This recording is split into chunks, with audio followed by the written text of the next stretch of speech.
Good evening, radio audience. Our guest tonight on this first of a series of unusual programs is an extremely unusual young man. As you've heard our announcer say, he is Robert Wadlow, tallest giant in man's good memory. Now, there are claims of others to a height equal to Robert Wadlow's, but their claims have yet to be substantiated. There's no reason to believe that anyone even equals the height, 8 feet 7 inches, of young 19-year-old Robert Wadlow. Today, there is but one Robert Wadlow, one man who has reached the remarkable height of 8 feet 7 inches. And that young man, a nicer, more modest young fellow you'd never want to meet, is in the studio tonight as our guest. Bob, you know the world is greatly interested in you, and I'm sure they'd enjoy it if we just sat down here and had a little talk, a friendly little chat just between us two. You know, Bob, I'm a great deal more interested in you than the world is, because I know you, and I think you're a fine fellow. And I've never been out your way, Alton, Illinois, so I'd like you to tell me something of your childhood out there in Illinois. Well, I guess if you let me get started telling you about Alton, I never could stop, because Alton has a great deal of historic interest, and I know most of it. Well, that's splendid, Bob. You just tell me all about it. You know, I'm mighty interested in any place I've never visited, and doubly so in this instance, as Alton is your hometown. I'm warning you, you'll have to stop me, but you did hit on something I'd like to talk about. I suppose I should start off by telling you that Alton's a nice, hilly little town of about 35,000.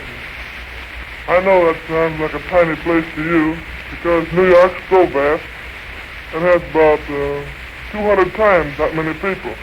But Alton was the scene of quite a few incidents of importance in the history of the United States. Well, not to be your question, Bob, but tell me something about them. I'd like to hear. Well, for one thing, Alton was the scene of one of the famous Lincoln-Douglas debates.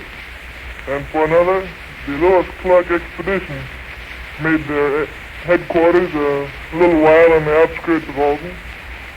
Then we had the notorious Elijah Lovejoy assassination.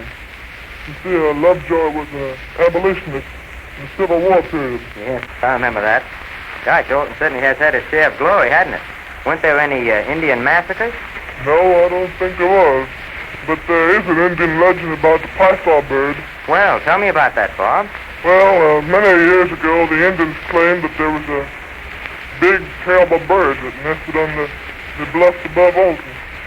And whenever an Indian brave would venture down near the bluff, this big bird would pounce on him and eat him.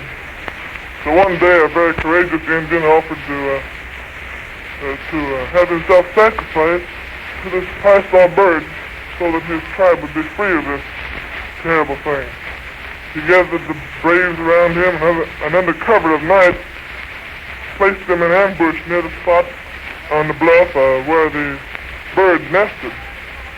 When the morning came, this brave wandered out there alone and unarmed.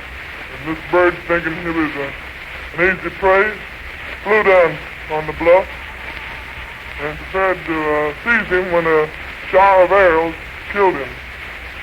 To commemorate this event, the Indians placed a large picture of the bird on the rocky side of the bluff, and just recently an artist has been commissioned to paint this picture over again. Well, that's extremely interesting, Bob. You say the name of the bird is Piazza? Yes, I don't know what the name means. It's just an Indian name, I guess, for the bird. I've taken quite a few pictures of it, and fortunately I have some pictures of the original Indian painting. Oh, well, then you're a photographer, are you? Now you've got me started, because that's one of my hobbies. I can see where we're going to talk shop about photography for a few minutes. Tell me, Bob, what kind of camera do you use? I use a German miniature reflex camera. I have another camera, too, a small camera. But I prefer the reflex camera because the ground glass gives me a better focus. Well, I agree with you there, Bob. I like that kind of camera myself. Tell me, though, have you taken any pictures of this wonderful Ringling Brothers Barnum and Bailey circus that's packing them in these days at the Garden? Here you are right in with the circus and have such a marvelous opportunity to get some grand shots. You bet your life I have. I have some very good pictures of Hugo and Mario's bikinis, the human cannonballs. I think their act is one of the most thrilling things I've ever seen. When that cannon roars and Hugo and Mario come flying out over 50 feet of space, I almost get heart failure. I've talked to him, and he doesn't seem to mind it at all, though. Then, too, I shot some pictures of the trapeze artist. Oh, I certainly envy you the chance to take those pictures. You know what interested me, Bob, when I went back to see you the other day at the garden? That little space behind the entrance to the arena where I saw all the Japanese acrobats practice. I wish I'd had my camera with me then. But to tell you the truth, there's so many amazing sights to see at the circus. Well, I'd probably have used up 50 feet of film and gone broke in one afternoon. I feel that way about the circus, too. Even though I am a part of it. And I'll bet when you were real young, you played circus just like everybody. Yes, I did. I think every kid does. We used to put the cat in an old soap box and make believe he was a tiger. And I used to get an old horn and make believe I was the band and then made the parade. Well, good for you, Bob. Now I'd like you to tell me a little about yourself. About school and all those things. Well, school was quite a lot of fun. I'm afraid I used to take advantage of my height when I was in school. For I remember I used to play on the basketball team, and naturally I was a high scorer. When I was 11 years old, I stood 6 feet 7 inches. And it was an easy matter for me to stand near the basket and have the other members of the team pass the ball to me. I could just reach up a little bit and drop it in. You see, I was the dropper. I wasn't very accurate at shooting a basket from any part of the court, but I never missed from close-up. Well, I don't see how you could have, Bob. But how'd you like school? Well, studies, I mean, this time. Oh, I like to study, all right.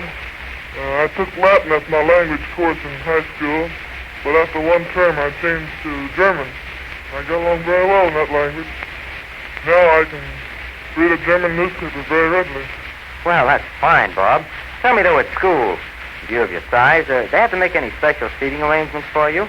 Well, I did at grammar school. I had a specially built chair, but not at high school because I had to move around from class to class. How tall were you when you entered high school, Bob? Oh, around 7 feet. And when you completed your high school course, how tall were you then, Bob? 8 feet 4. In view of your great height, Bob, I realize all your clothes have to be made to order. How much material does the tailor have to use for your suit? When I was 18 years old, he had to use 9 yards of cloth. Today, he uses between 9.5 and 10 yards. And your shoes, Bob, what size shoe do you wear? Well, it really hasn't any size. It's too big for that. But on the basis of other shoes, it's around 36. Oh, by the way, Bob, in view of your 8 feet 7 inches of height, what is your present weight? Well, I don't know the exact figure, but it's somewhere around 450 pounds. Gosh, that's pretty big. And now I wonder if you'd tell me about your brothers and sisters, Bob. How many do you have in all? I have 4 in all, 2 sisters and 2 brothers. The youngest of the 4 is Harold Jr. He's only 4.5 years old now, but he's a real pal, man. He and Mother are coming in this week by plane to see Dad and I. Coming in either Thursday or Friday. That'll be nice. You know, that little brother of mine is just as bright as he can be. We were in Chicago for 6 weeks this winter. When we got back home to Alton, we started talking about the train trip, and little brother said he didn't care any more about trains. He'd already ridden in one, and he wanted to ride in an airplane next. Well, he's having his wish granted all right, but have you yourself ever flown? Yes, a number of times. We came here to New York from Chicago by plane. I enjoyed the trip very much. I think it has any other kind of traveling beat by a long ways. And PWA does have some very pretty hostesses. Well, I've never flown, so I'll have to take your word for that. But tell me, Bob, are you going to stay with the circus, or are you going back to school? I'm going back to school probably next fall. Right now I'm a freshman at Shirtless College in Alton. And I intend to finish my college course and quite possibly take up law. That's a grand ambition, Bob, and I want to wish you every success at it. And now I'm going to say adieu, because I see our time's almost up. But I do want to thank you ever so much for appearing as my guest on this Postal Telegraph Theater Guide program.